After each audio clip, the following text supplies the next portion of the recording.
கிறிஸ்துவுக்குள்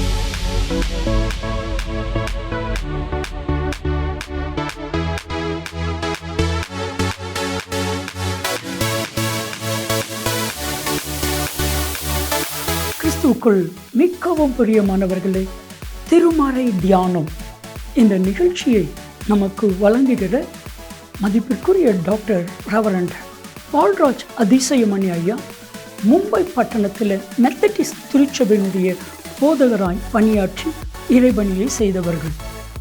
கடந்த 40 ஆண்டுகளாக இந்தியாவிலும் உலகத்தின் பல தேசங்களிலும் ஆண்டவருடைய அருள் வார்த்தையை வல்லமையாய் பிரசங்கித்து வருகிறார்கள்.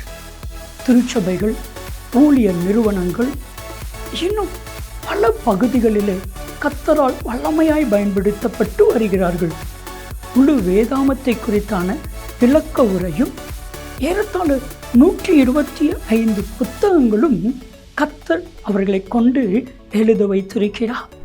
அவர்களுடைய எளிமையான பிரசங்கம், வல்லமை நிறைந்த கர்த்தருடைய வார்த்தை, ஆழமான கருத்துக்கள், வேதாகமத்தினுடைய ஆழமான விளக்க உரைகள் பலாயிரக்கணக்கான லட்சக்கணக்கான மக்களுக்கு மிகவும் பிரோஜனமாக, ரட்சிப்புக்கு ஏதுவாக கர்த்தர் அன்பு ஐயாவை பயன்படுத்தி வருகிறார். இப்பொழுதும் நமது கிராஸ் டிவியில் திருமறை தியானம் என்கிற நிகழ்ச்சியில் கர்த்தர் அவர்களை பயன்படுத்துகிறார். இந்த நிகழ்ச்சியை மற்றவர்களுக்கு சொல்லுங்க, நீங்களும் பாருங்க.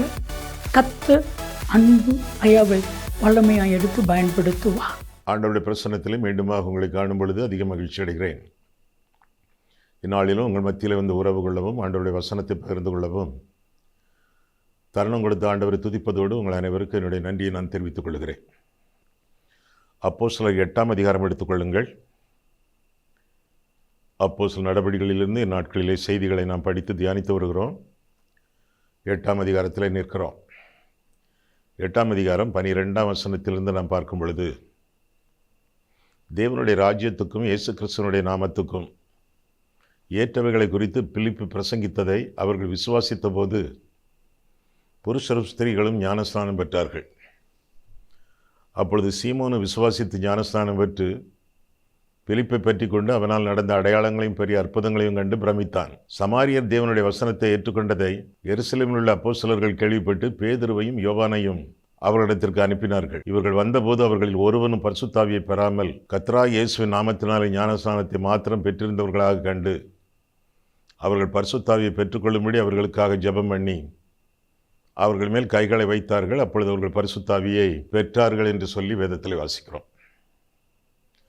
சமாரியாவிலே பெரிய எழுப்புதல், அந்த எழுப்புதலுக்கு அடிப்படையாக சில காரணிகளை நாம் கற்றோம்.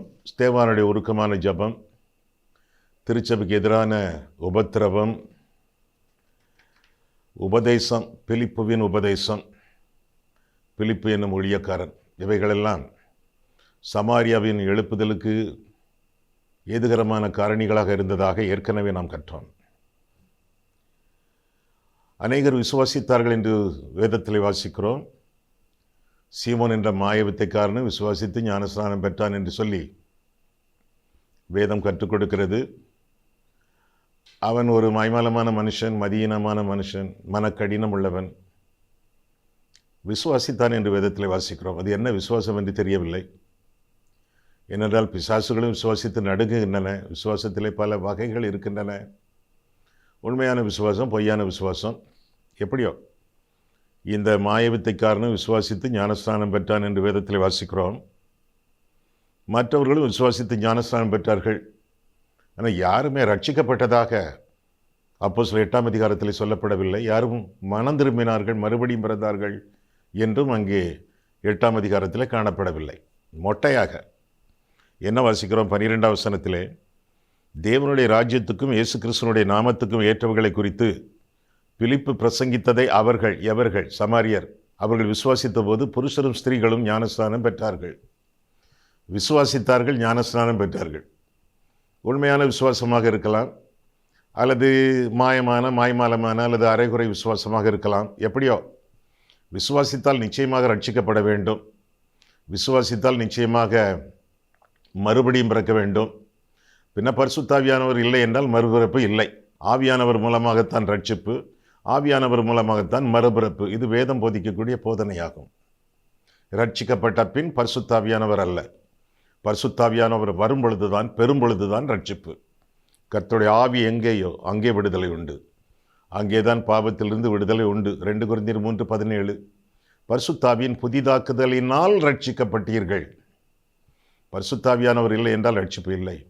தீத்து 3:5. இப்படியாக இருக்கும் பொழுது இங்கே ஒரு கூட்ட மக்கள் விசுவாசித்தார்கள், ரட்சிக்கப்பட்டார்கள் என்று சொல்லப்படவில்லை, மறுபடியும் பிறந்தார்கள் என்று அறிவிக்கப்படவில்லை, மனம் திரும்பினார்கள் என்று கூட சொல்லப்படவில்லை. விசுவாசித்தார்கள், ஞானஸ்நானம் பெற்றார்கள்.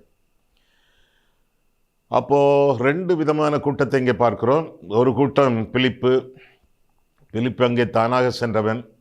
பிலிப்பு ஒரு சீஷன் அல்ல, அப்போஸ்தலன் அல்ல, பந்தி விசாரிப்புக்காரன், உதவிக்காரன் என்று சொல்லி வேதத்தில் நான் வாசிக்கிறோம். One of the 7 deacons of the early church. Deacon அப்படின்னா உதவிக்காரன் என்பது பொருள். அவனாக போனான், ஆண்டவருடைய நாமத்திலே போய் சுவிசேஷத்தை சொன்னான், பெரிய எழுப்புதல் உண்டாயிற்று என்று சொல்லி வேதத்தில் வாசிக்கிறோம். ஆனாலும் பிலிப்பு என்பவன் சாதாரணமான மனுஷன் அல்ல. அவன் சிறுபான்மையினர், பெரும்பான்மையினர் யூத கிறிஸ்தவர்கள், சிறுபான்மையினர் கிரேக்க கிறிஸ்தவர்கள். அந்த சிறுபான்மையினர் பாதிக்கப்பட்டவர்கள் கூட்டத்தில் அவன் ஒருவன். கிரேக்க மொழி பேசக்கூடிய கிரேக்கன், யூதன் அல்ல. அவன் தானாக போய் சுவிசேஷ ஊழியம் செய்து சமாரியாவில் பெரிய எழுப்புதல் உண்டாயிற்று என்று சொல்லி வேதத்தில் வாசிக்கிறோம். எப்படி தானாக போயிருக்கிறான்? ஸ்தேவா நிமித்தமாக உண்டான உபத்திரவத்தினாலே திருச்சபை சிதறடிக்கப்பட்டது. சிதறடிக்கப்பட்டவர்கள் எங்கும் சுற்றித் திரிந்து சுவிசேஷத்தை பிரசங்கித்தார்கள் என்று அப்போஸ்தலர் 8ஆம் அதிகாரம் 1ஆம் வசனத்திலே 4ஆம் வசனத்திலே வாசிக்கிறோம். ஒருவான சோத்துக்கு ஒரு சோறு பதம்னு சொல்வாங்களே, அதே மாதிரி சிதறடிக்கப்பட்ட அந்த கிறிஸ்தவ கூட்டம், விசுவாசிகளின் கூட்டம், அவர்களிலே பிலிப்புவும் ஒருவன் என்று வேதத்திலே வாசிக்கிறோம். ஆனாலும் நற்சாட்சி பெற்றவன், பரிசுத்தாவியினாலும் ஞானத்தினாலும் நிறைந்தவன் என்று சொல்லி அப்போஸ்தலர் 6ஆம் அதிகாரம் 3ஆம் வசனத்திலே நான் வாசிக்கிறோம். ஆக பிலிப்பு தானாக சென்றவன், சிதறடிக்கப்பட்டு சென்றவர்களிலே ஒருவன். அவனை ஆண்டவர் பயன்படுத்தினார், பெரிய எழுப்புதல் உண்டாயிற்று. அதற்கு பிறகு எருசலேமிலிருந்து அப்போஸ்தலர்கள் அனுப்பப்பட்டார்கள். 2 பேர். யார் அவங்க? 14ஆம் வசனம், அப்போஸ்தலர் 8:14.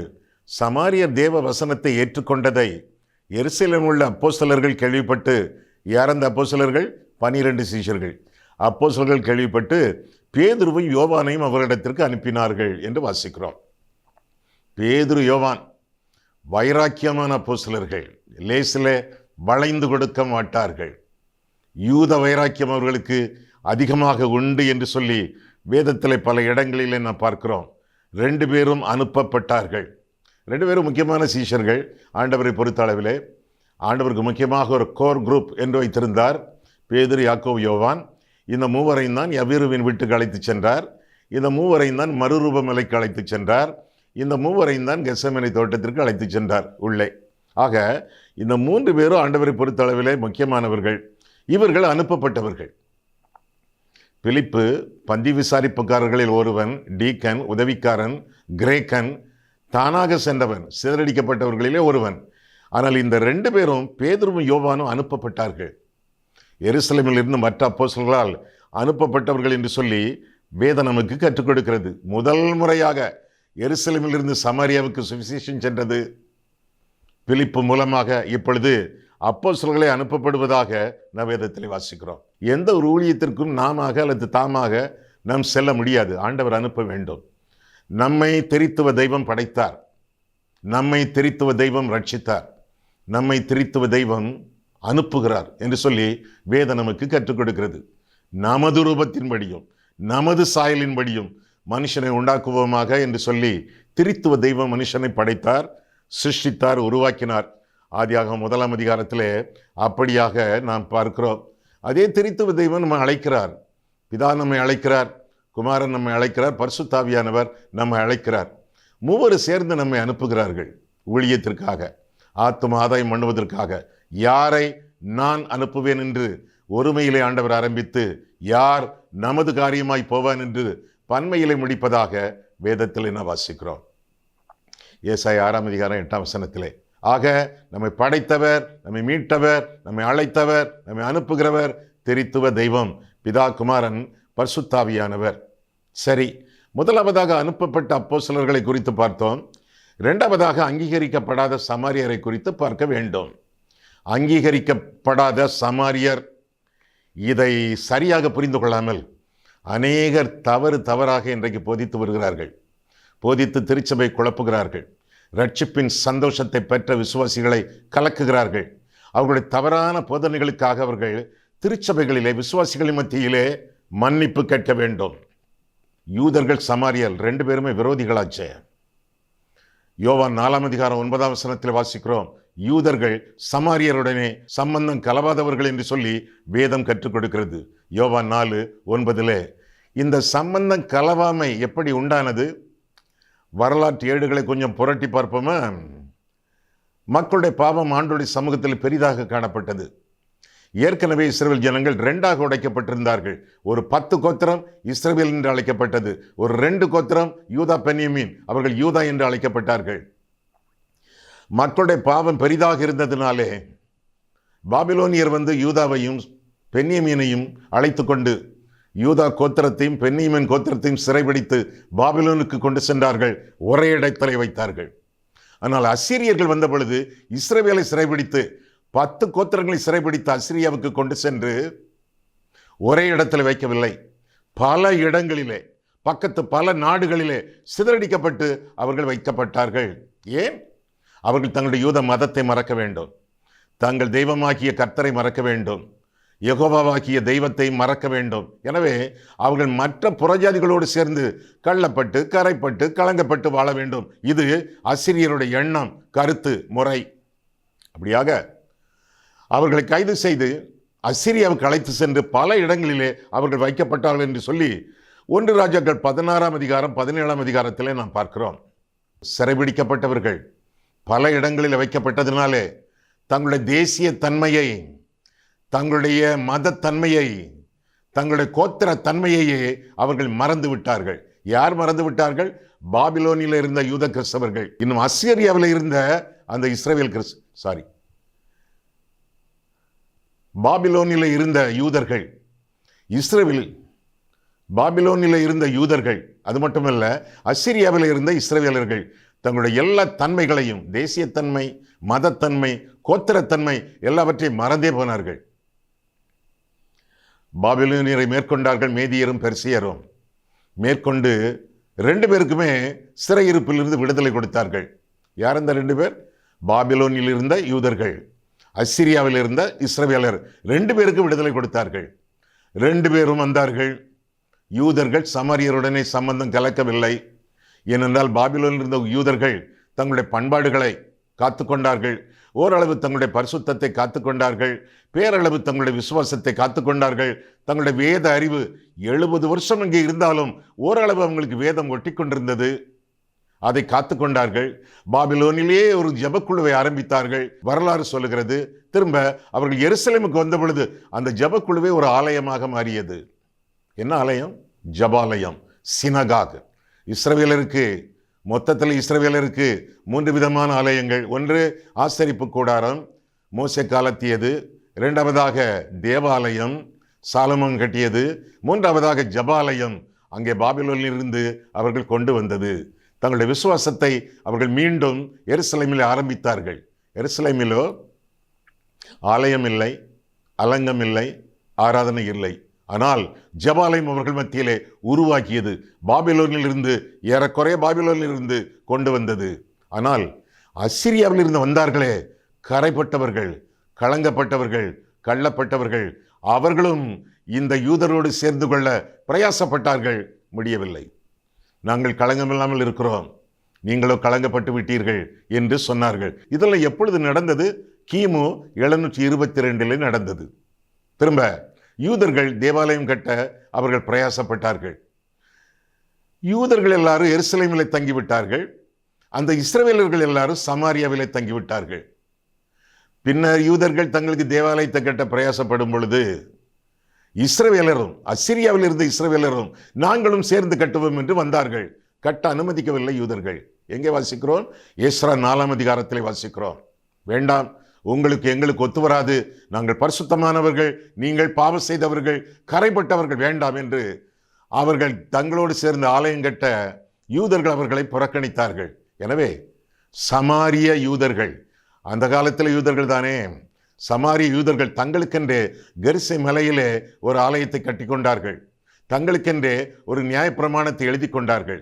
தங்களுக்கென்றே ஆசாரியர்களை, லேவியர்களை அவர்கள் வகுத்து கொண்டார்கள். அவர்களுக்கென்று தனி ஆராதனை முறைமைகளை அவர்கள் ஆசரித்தார்கள். யூதர்களோ, பாபிலோனில் இருந்து வந்தவர்களோ எருசலேமிலேயே தஞ்சம் புகுந்து அங்கே இருந்து ஆண்டவருக்கு ஆலயத்தை, அலங்கத்தை, ஆராதனை கட்ட ஆரம்பித்தார்கள் என்று சொல்லி வேதத்தில் நாம் வாசிக்கிறோம். இதுதான் நடந்த வரலாற்று உண்மை. இப்படியாக யூதர்கள் பாபிலோனில் இருந்து வந்தவர்கள், சமாரியருடனே அசிரியாவில் இருந்து வந்தவர்கள், சம்பந்தம் கலவாதவர்கள் என்று யோவான் 4 அதிகாரம் 9 வசனத்திலே நாம் தெளிவாக வாசிக்கிறோம். ஒரு தடவை ஆண்டவராக இயேசு கிறிஸ்து சமாரியருடைய எல்லைக்குள்ளே பிரவேசிக்க அவர் முனையும் பொழுது அவர்கள் தடுத்தார்கள். கிளியந்தட்டு மறித்தார்கள். வர வேண்டாம் என்று சொல்லி தடுத்து விட்டார்கள். தடுத்தது யார்? சமாரியர்கள். ஏன்? சம்பந்தம் கலவாதவர்கள். உடனே கொதித்து எழுந்தார்கள் இடிமுழக்கத்தின் மக்கள். யார் அந்த இடிமுழக்கத்தின் மக்கள்? யோவானும் அவன் அண்ணன் யாக்கோபும். ஆண்டவரிடத்தில் கேட்டார்கள், ஆண்டவரே, அந்த காலத்திலே எலியா செய்தது போல வானத்திலிருந்து அக்கினி இறங்கி இவர்களை பட்சித்து போடும்படி நாங்கள் கட்டளையிட உமக்கு சித்தமா என்று கேட்டார்கள். லூக்கா 9 அதிகாரம். அந்த அளவிலே வைராக்கியம், வெகுவான கோபம் அவர்களுக்குள்ளே தலைவிரித்து தாண்டவமாடியது என்று சொல்லி வேதத்தில் வாசிக்கிறோம். ஆண்டவராக இயேசு கிறிஸ்து கூட ஆரம்ப நாட்களிலே, தம்முடைய ஊழியத்தை அவர் ஆரம்பித்த நாட்களிலே தன்மை பின்பற்றும் சீஷர்களுக்கு, யார் அந்த சீஷர்கள்? யூதர்கள் 12 சீஷர்கள். அவர்களுக்கு ஒரு குறிப்பான ஒரு கட்டளையை கொடுத்திருந்தார். அனாவசியமான பிரச்சனை எதற்கு? அனாவசியமான தகராறு எதற்கு? அனாவசியமான சண்டை எதற்கு? சமாரியாக்குள்ள போகாதீங்க என்று ஆரம்பத்தில் ஆண்டவர் சொல்லியிருந்தார். அப்படியா ஐயா? எங்கே? மத்தேயு 10 அதிகாரம் 5, 6 வசனத்திலே வாசிக்கும் பொழுது, இந்த 12 இயேசு அனுப்புகையில் அவர்களுக்கு கட்டளையிட்டு சொன்னது என்னவென்றால், நீங்கள் புறஜாதியார் நாடுகளுக்கு போகாமலும் சமாரியர் பட்டணங்களில் பிரவேசியாமலும். சொன்னது யாரு? இயேசுவானவர். சமாரியர் பட்டணங்களில் பிரவேசியாமலும் காணாமற் போன ஆடுகளாகிய இஸ்ரவேல் வீட்டாரிடத்திற்கு போங்கள். போகையில் பரலோக ராஜ்யம் சமீபித்திருக்கிறது என்று பிரசங்கிகள். ஆரம்பத்திலே சொல்லிவிட்டார் ஆண்டவர்.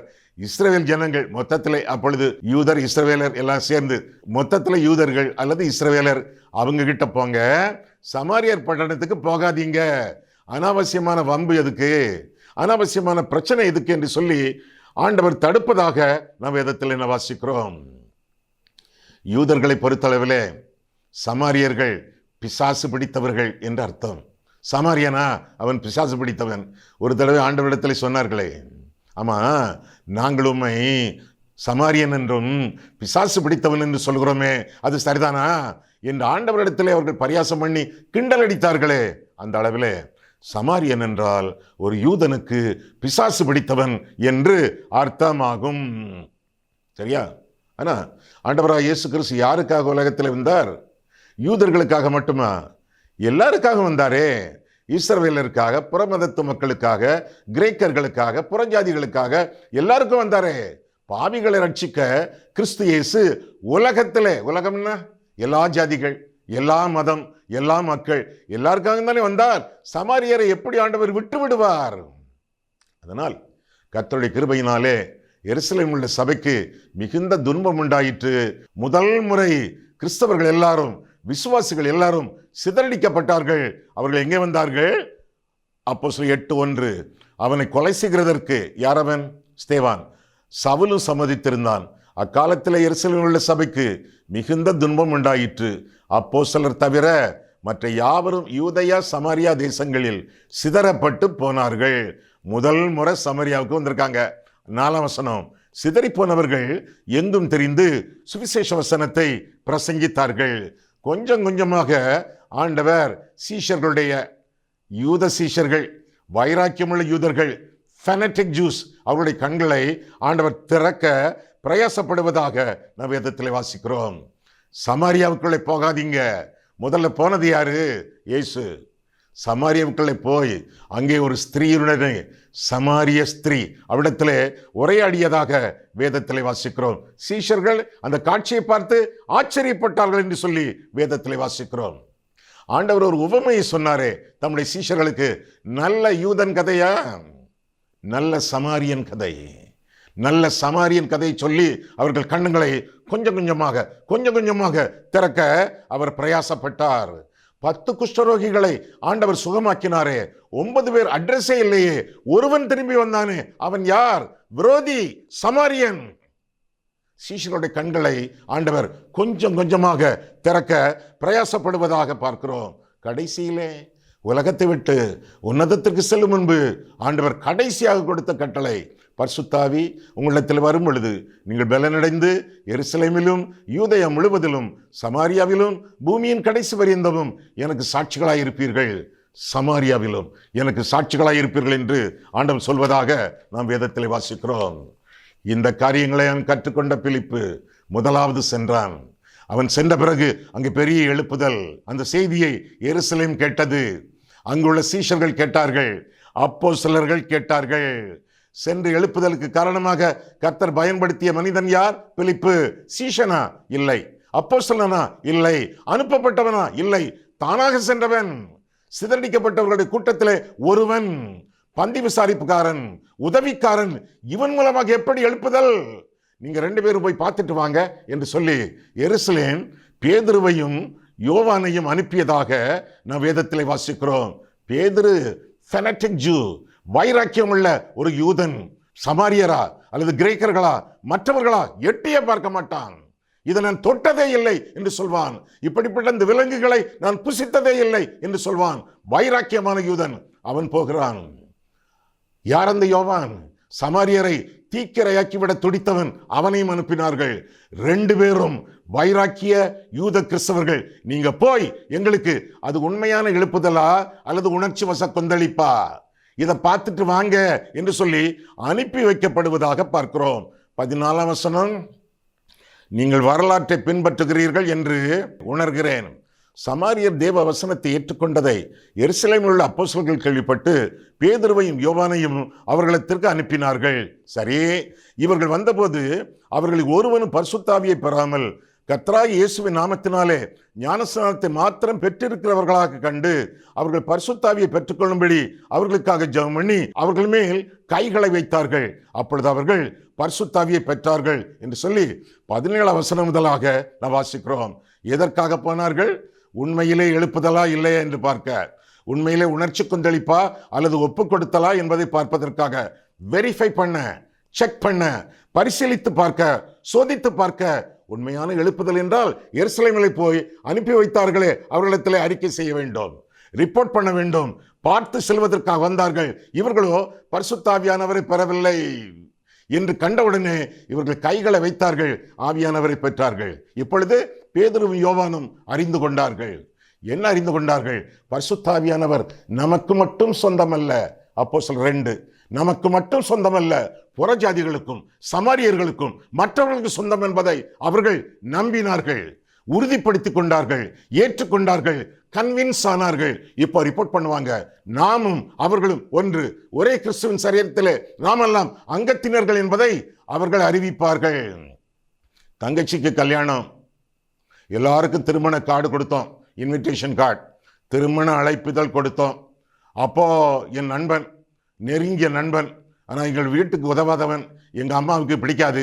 எங்கள் அம்மா ஒரு டீச்சராக இருந்தவங்க. அந்த பையனை, என் நண்பனை அம்மாவுக்கு பிடிக்காது. ஆனால் எனக்கு ரொம்ப இஷ்டம். நாங்கள் 2 பேரும் சேர்ந்து தான் அங்கே இங்கேயும் சுற்றுவோம், விளையாடுவோம். சேர்ந்து அந்த காலத்தில் சினிமாலாம் பார்க்க போவோம். நெருங்கிய நண்பன். அவங்கள்ட்ட பழகாத என்று அம்மா சொல்லுவாங்க, கேட்கவே மாட்டேன். என்னை நெருங்கிய நண்பன், என்னை ரொம்ப நேசித்தவன், நான் அவனை நேசித்தவன். தங்கச்சி கல்யாணத்துக்கு அவனுக்கு திருமண அழைப்புதல் கொடுக்கணும்னு சொன்னேன். அம்மா சொன்னாங்க, முடியாது, நாங்கள் முடியவே முடியாது, அவன் நம்ம வீட்டுக்கு வரக்கூடாதுன்னு சொன்னாங்க. அப்போ நான் சொன்னேன், அப்படின்னா நானும் கல்யாணத்துக்கு வரமாட்டேன் அப்படின்னு சொன்னேன். காலேஜில் படிச்சுக்கிட்டு இருக்கப்போ வரமாட்டேன்னு சொன்னேன். சரி, நீனே எழுது அப்படின்னு சொன்னாங்க. நான் அவன் பேரை எழுதுவேன். அவன் பேர் எழுதி நான் கொண்டு கொடுத்துட்டு வரேன் அப்படின்னு சொன்னேன். அதுக்கு அம்மா சொன்னாங்க, இல்லை நீ கொடுக்கண்டா, எல்லாத்துக்கும் கல்யாண கார்டு நான் தான் கொடுக்கேன், இன்விடேஷன் நான் தான் கொடுக்கேன், அந்த பாயக்கிட்ட போய் நானே கொடுக்கேன், அங்கே வை அப்படின்னு சொன்னாங்க. இல்லை நீங்கள் கொடுக்க மாட்டீங்க அப்படின்னு நான் சொன்னேன். கொடுக்குறேன்டா, நம்பிக்கை இல்லாத தோமா மாதிரி பேசாத, அங்கே வை அப்படின்னு சொன்னாங்க. வச்சுட்டு நான் போயிட்டேன் என்னுடைய வேலையை கவனிக்க. அம்மா எல்லா இடத்துலையும் ஊர் புறம் போய் கொடுத்துட்டு வந்தாங்க. வந்த உடனே கேட்டேன், எல்லா கார்ட்ஸையும் கொடுத்தாச்சா அப்படின்னு கேட்டேன். எல்லாருக்கும் கொடுத்தாச்சு, ஒன்றும் மீதி இல்லை. இனி நாகர்கோவிலுக்கு போகணும், இனி வள்ளியூருக்கு போகணும், அங்கே தான் சில கார்ட்ஸ் கொடுக்கணும்னு சொன்னாங்க. ஆமாம், என் ஃப்ரெண்டுக்கு கொடுத்தீங்களா அப்படின்னு கேட்டேன்.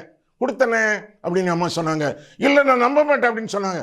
கொடுத்தண்டா, அம்மாவை நம்ப மாட்டியா அப்படின்னு அம்மா கேட்டாங்க. நம்ப மாட்டேன், நான் இன்னொரு கார்டுல அவன் பேரை எழுதி நான் கொடுத்துட்டு வரேன் அப்படின்னு சொன்னேன். அதுக்கு அம்மா என்ன சொன்னாங்க தெரியுமா?